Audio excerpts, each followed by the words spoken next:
कुछ लड़कों की जब सरकारी नौकरी लग जाती है तो घर वालों को शादी के लिए उसके लिए लड़की समझ में नहीं आती है कई साल तक। जहां पे भी जाएंगे लड़की देखने तो कभी बहन रिजेक्ट कर देगी, कभी भाभी रिजेक्ट कर देगी, कभी बुआ रिजेक्ट कर देगी, कभी मम्मी रिजेक्ट कर देगी, तो कभी पापा रिजेक्ट कर देगा।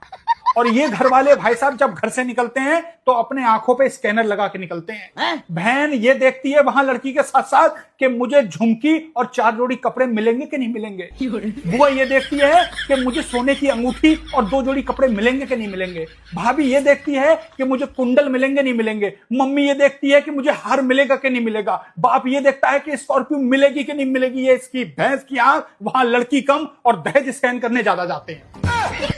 और जब तक इसके लड़के की शादी नहीं होती है और कोई पूछता है कि लड़के की शादी कब कर रहे हो, तो कहता है कोई लड़की हो तो बताना। और जैसे ही ज्वाइनिंग लेटर हाथ में आता है तो इसकी भैंस की आंख इसको अपने लड़के में साक्षात कोहिनूर नजर आता है। चाहे लड़का इसका उबला हुआ अंडा या उबला हुआ बैंगन हो, लेकिन जैसी ज्वाइनिंग लेटर देखता है तो इसकी भैंस की आंख लड़के को ऋतिक रोशन से कम नहीं समझता है। और जैसे ही रिश्ता फिक्स हो जाता है तो उसके बाद कहता है जोड़ियां ऊपर से बनाई जाती हैं। अरे तेरी भैंस क्या, जो 2 साल से तू काजू बादाम पिस्ता खींच रहा था, खा खा के तूने अपना वजन और खून बढ़ा लिया और आज कह रहा है कि जोड़ियां ऊपर से बनाई जाती हैं।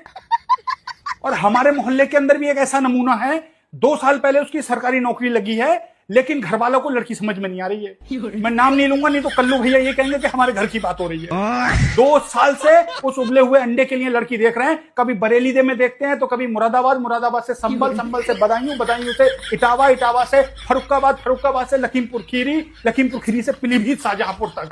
कोई लड़की समझ में नहीं आ रही है। इसकी भैंस की आंख, लड़की में कोई डाउट नहीं है। डाउट तो इसको इस बात का है कि स्कॉर्पियो मिलेगी कि नहीं मिलेगी।